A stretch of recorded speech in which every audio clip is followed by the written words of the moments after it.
Mi nombre es Ferran Gomis. Estoy trabajando como Product Owner en Ofertia, que luego os contaré un poquito más. Y bueno, antes de empezar me han comentado que aquí tenemos la cajita del feedback, así que cuando terminemos la presentación, si sois tan amables de dejar feedback, yo os lo agradeceré muchísimo. Y con esto empezamos. Vaya por delante que ni yo soy un Product Owner rockstar, ni nosotros somos Spotify, ni los mejores agilistas del mundo, ni lo que vengo a contaros es una verdad absoluta, para nada. Yo soy un tipo del montón, aquí en la esquina. Trabajo en Ofertia, que empezó a incorporar el agilismo y el Scrum hace 1 año y medio más o menos. Así que, lo que decía, no somos los mejores agilistas del mundo, pero sí que estamos convencidos de que el trabajo en equipo desafía las matemáticas y que 1 más 1 suman más que 2. Y lo que he venido a contaros son algunas ideas basado en experiencias de los últimos años que llevo como Product Owner, ¿vale? Entonces, empezamos con ¿qué sabemos del PO? ¿Vale? Algunos dicen que lo han visto al lado de Bigfoot o en la esquina superior izquierda del diagrama de Scrum. Sabemos que aporta un backlog priorizado, aunque no se sabe exactamente cómo. Otros opinan que al PO hay que tenerle miedo, que es una figura un poco siniestra y que solo se preocupa de su producto. Algunos incluso le han visto acariciándole, llamándole mi tesoro. Pero también hay leyendas de que el PO trabaja codo con los equipos, con los stakeholders, y seguramente todas las historias tienen parte de razón y ninguna tiene la verdad absoluta, ¿vale? Pero yo he venido a contaros algo. Yo tengo una hipótesis, ¿vale? Mi hipótesis es que el PO tiene una posición absolutamente privilegiada dentro de la empresa para ver todo el funcionamiento global y para influir en el cambio, ¿vale? Sea para bien o sea para mal, perdón, refraseo, sea en favor de la agilidad o sea en contra, ¿vale? ¿Por qué lo digo? Pues por un lado, por su trabajo diario con los stakeholders, ¿vale? Día a día, codo con codo, entendiendo cuál es la problemática de cada departamento. Luego, por esta posición que tiene, que está entre medio de los stakeholders, de distintos departamentos, de management, de los equipos de desarrollo, ¿vale? Y por último, por su trabajo diario también con los equipos de desarrollo, entendiendo cuáles son las limitaciones técnicas, qué opciones tenemos, ¿vale? Y fijaros que subrayo trabajo diario, ¿vale? Para mí esto es muy importante y esto es una diferencia básica con otras figuras quizá que también pueden influir en el cambio, pero yo he venido a contaros lo que puede hacer el PO, ¿vale? Para influir en este cambio. Entonces vamos revisando parte por parte, empezando con los stakeholders. La primera oportunidad que se me ocurre es el cambio de mindset, ¿vale? Cuando yo entré, la definición del trabajo era el Product Owner y los equipos de desarrollo están al servicio de, están supeditados a, ¿vale? Es algo muy jerárquico. Entonces, ¿qué pasaba? El planteamiento era, bueno, van viniendo una serie de gente y te ponen encima de la mesa peticiones. Oye, quiero que me hagas esto, quiero que me hagas lo otro, quiero que me hagas esto. No había ningún tipo de debate, ningún tipo de diálogo, ningún tipo de empatía entre los distintos departamentos, entre los stakeholders, ¿vale? Era simplemente una pila de trabajo que había que implementar. Los equipos de desarrollo son ejecutores y ya está. Y el PO tenía que priorizar de algún modo, no sé exactamente cómo, e ir sacando trabajo, con lo cual no hay diálogo de si esta es realmente la mejor solución para el problema que queremos solucionar. No hay empatía entre los stakeholders, no hay diálogo de hacia dónde queremos ir y además genera un montón de frustración porque no hay opciones del equipo técnico de influir en qué solución queremos hacer y al final en el backlog solo hay una posición número 1. Para el resto todo es frustración. Sí, con esto cambiamos a un approach totalmente diferente. Dijimos, oye, ¿sabes qué?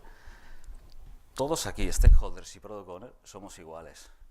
Realmente no hay jerarquía, no está en el organigrama, ninguno cobra más que el otro. Entonces somos un grupo de personas que tenemos unos objetivos comunes de empresa, objetivos que luego revisamos trimestralmente, tenemos los OKRs y tal, pero si tenemos este objetivo común, todos estamos aquí para encontrar la mejor solución para este objetivo.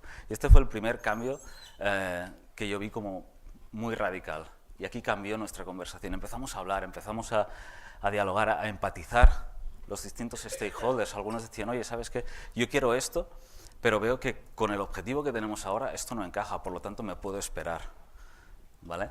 Y esto cambió totalmente esta conversación que tenemos, ya os digo. Y incluso empezamos a hablar en este entorno de estrategia a nivel de empresa. Incluso podíamos llegar se nos ocurrían medidas para influir en la estrategia de empresa. ¿Vale? El siguiente paso fue decir, oye, desde proponer soluciones directamente hasta entender realmente cuál es el problema, ¿lo estamos haciendo bien? Introdujimos una herramienta que se llama Popcorn. ¿Conocéis todos Popcorn aquí? El flujo Popcorn. Os lo recomiendo mucho, buscadlo en internet. Al final es una propuesta de flujo de trabajo. Y si os fijáis, me permito saltar aquí, empezando por Committed, Ongoing, Review, Next. Esto es como un Kanban, prácticamente normal y corriente. Pero como Product Owner lo que me aportaba muchísimo valor son las 3 primeras columnas, el POP, ¿vale?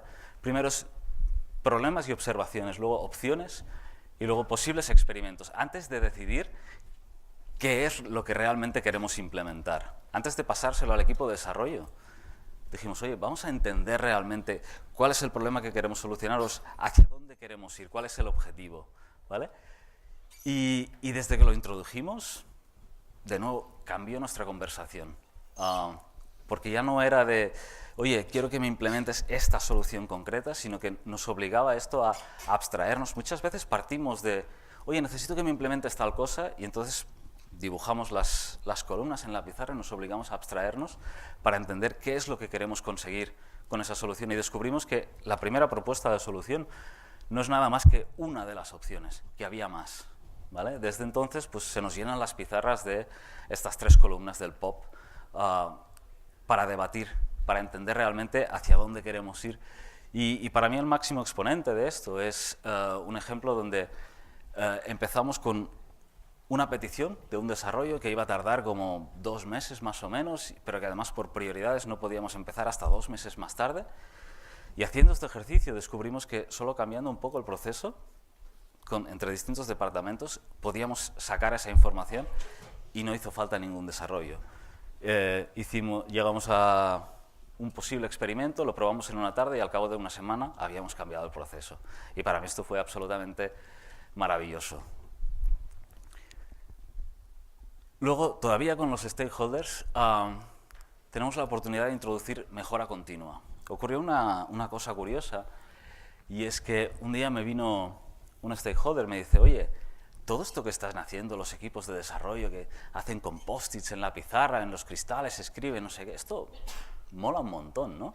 Digo, sí. Dice, oye, ¿y nosotros podemos hacerlo?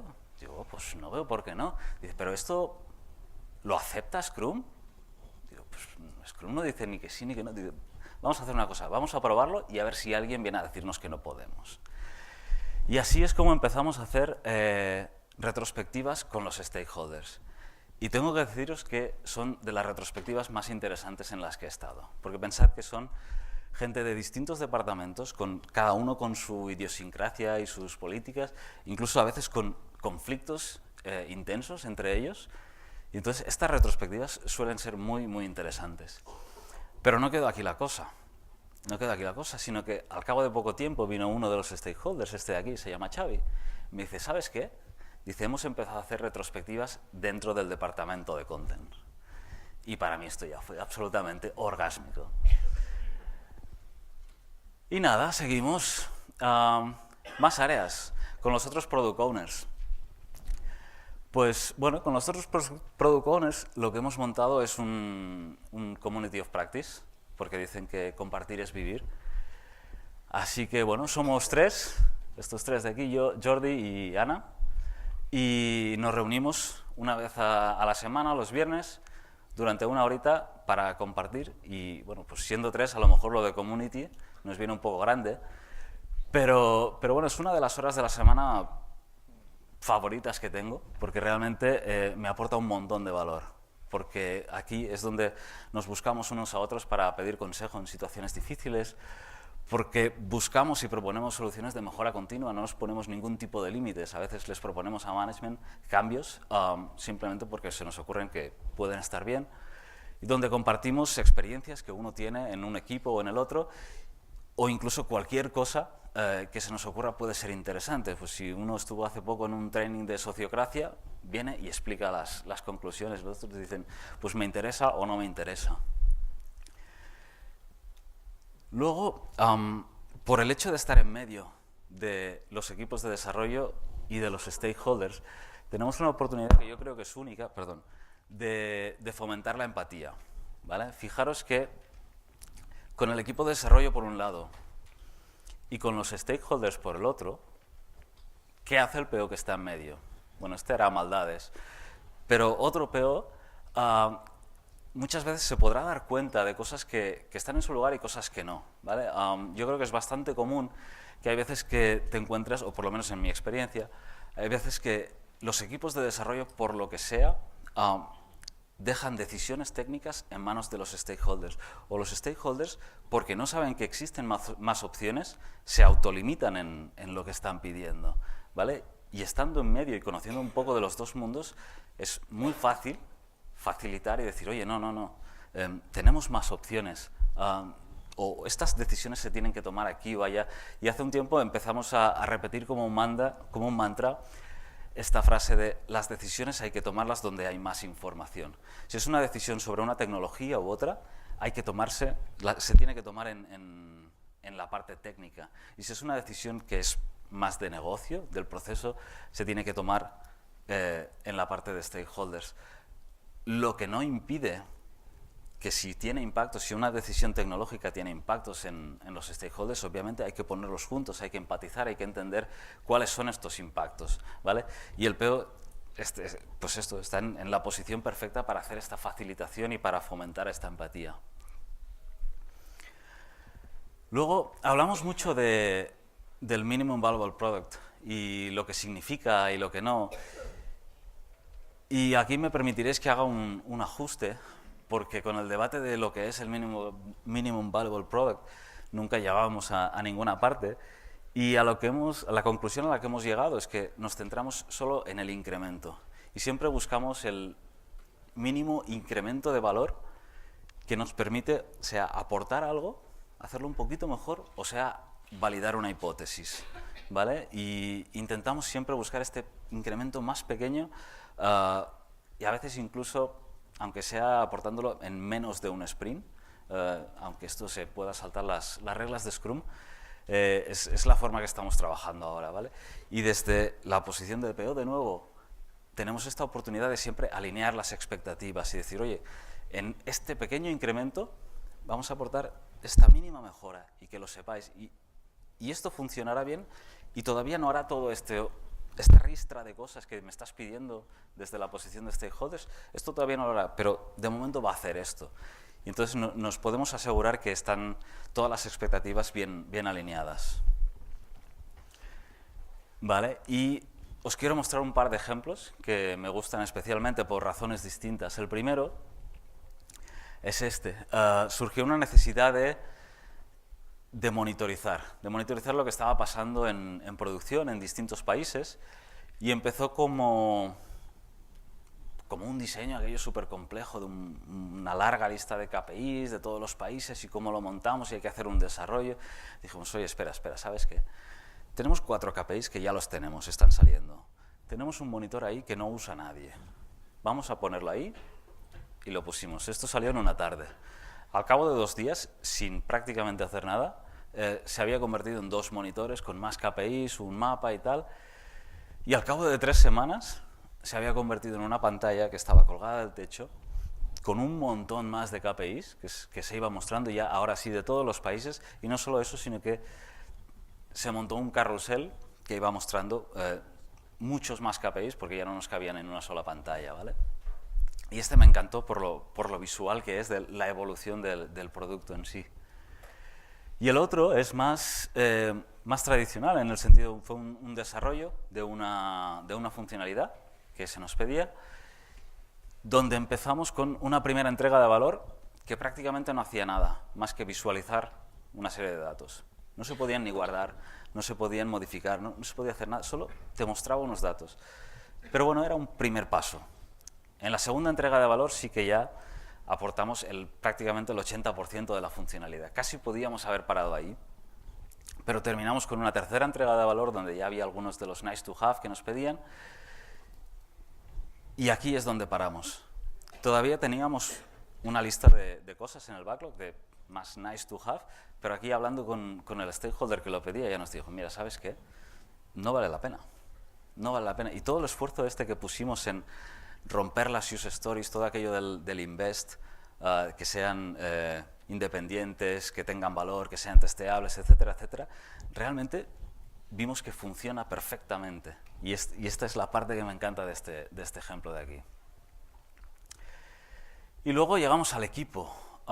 Seguro que esto a vosotros nos pasa, pero yo cuando llegué me encontré un equipo desmotivado, bastante cansado, desempoderado. Y empecé a pensar qué podía hacer. Obviamente, pues, o sea, no entra dentro de mi descripción de trabajo de Product Owner, pero sí que es una de las cosas que me preocupa. Y empecé a pensar si yo podría hacer algo con ellos.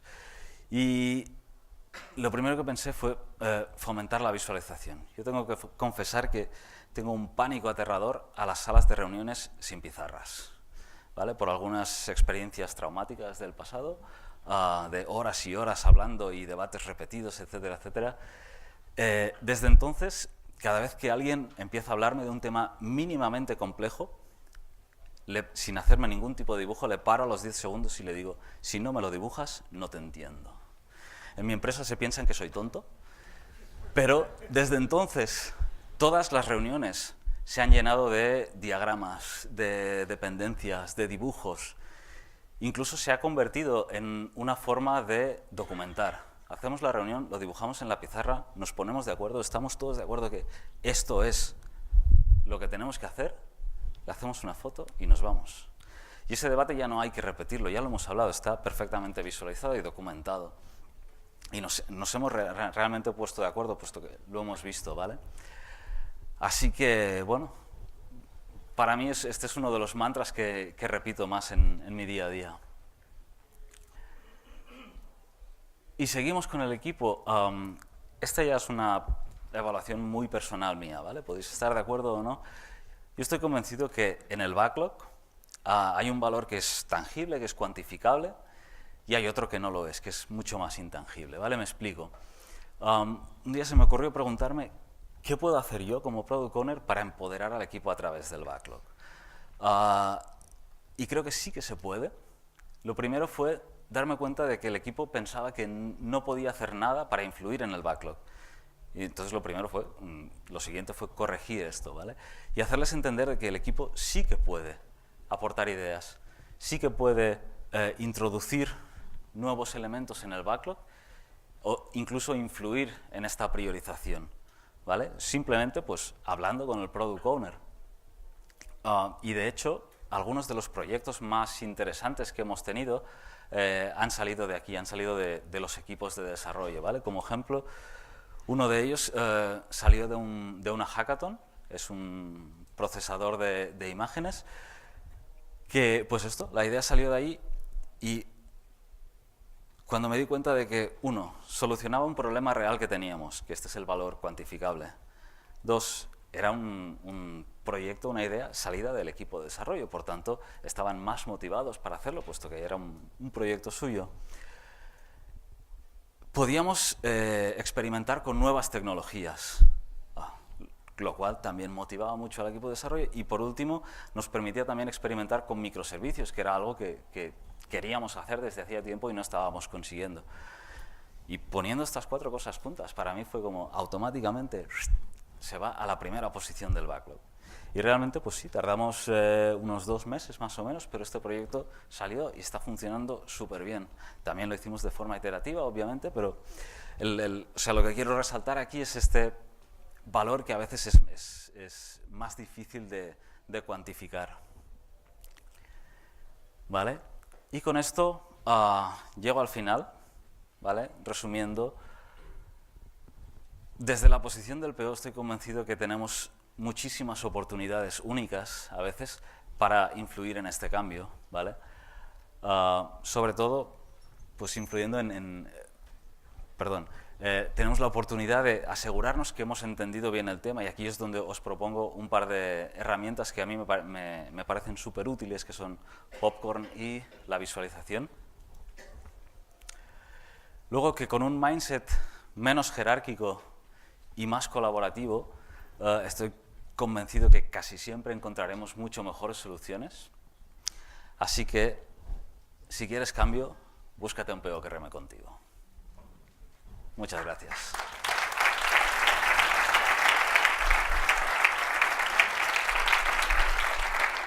Bueno, mi pregunta es la siguiente, y es: yo, por ejemplo, en la empresa en la que trabajo, se podría decir que es una startup y somos alrededor de unas 20 y poco personas, en la cual el equipo de desarrollo somos 9 ahora mismo.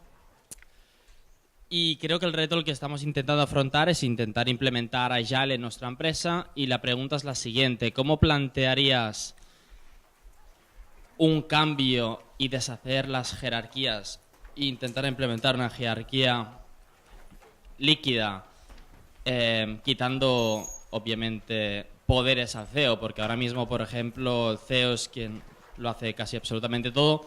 Entonces, a mí me gustaría saber cuál sería tu propuesta, o cómo harías ver al CEO de la importancia de un PO.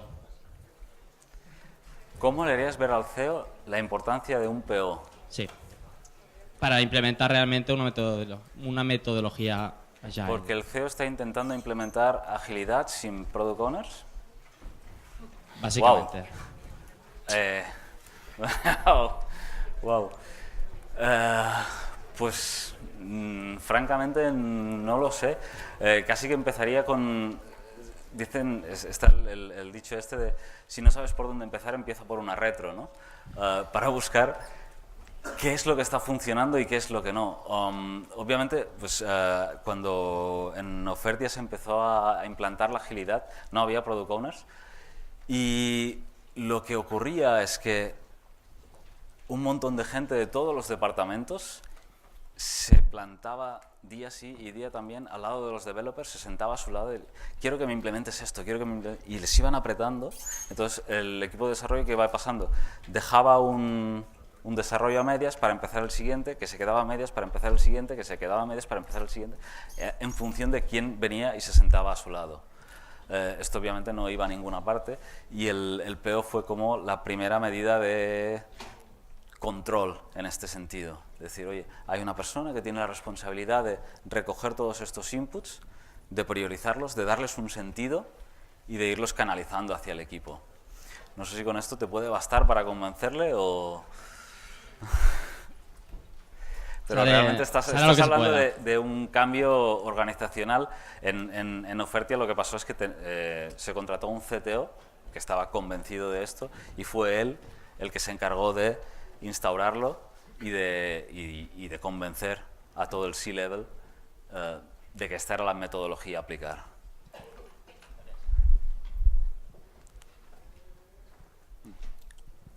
Sí, buenas tardes. Sí. Cuando realmente yo tengo una figura de PO, pero el equipo es pequeñísimo y entonces tengo otra serie de funciones. ¿Cómo puedes establecer las diferencias entre tus funciones de desarrollo, porque tienes que ir haciendo cosas, o tus funciones de interlocución con los stakeholders y todo eso para limitar, cuando realmente no tienes capacidad o recursos para tener solo un PO dedicado? O sea, hay un PO que es medio PO y medio desarrollador.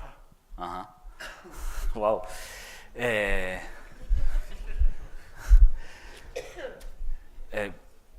Pues diría que, o sea, cada uno... A ver. El PO tiene un rol totalmente distinto de un desarrollador. Entonces debería ser como bastante autoevidente lo que es una cosa y la otra, ¿no? Pero no sé si me estás preguntando cómo dividir su tiempo o cómo... ¿Cómo vives con dos sombreros? Yo en principio lo monto bastante bien porque separo tareas cuando... Vamos, y además realmente el trabajo de desarrollo puede ser un 30% de mis tareas en un momento dado, pero yo quisiera fijarme solo en la fase del PO para que, como estoy contaminado por el equipo, Vale. entonces quizás no aíslo muy bien lo de las prioridades o las cosas que... Y el PO es PO de ese mismo equipo que él mismo es desarrollador. Ajá. Hostia, qué bipolaridad. Pues es un tema difícil, no lo sé, francamente. Se me ocurre se me ocurre una cosa que sí que había probado alguna vez, que era tener físicamente un sombrero, una gorra, y ponérsela y decir, ahora estoy haciendo esto, y me la quito, y ahora estoy haciendo lo otro. Pero realmente es complicado, porque no dejas de tener una contradicción todo el tiempo por defender una cosa o defender la otra. Y hay veces que como product owner tienes que tomar decisiones que a lo mejor no le gustan al equipo. Hay veces que intentas buscar prioridades y elementos que sí, que a través de esto intentas motivar al equipo, pero no siempre se puede. Y entonces en una situación de conflicto no sé cómo podrías resolverlo.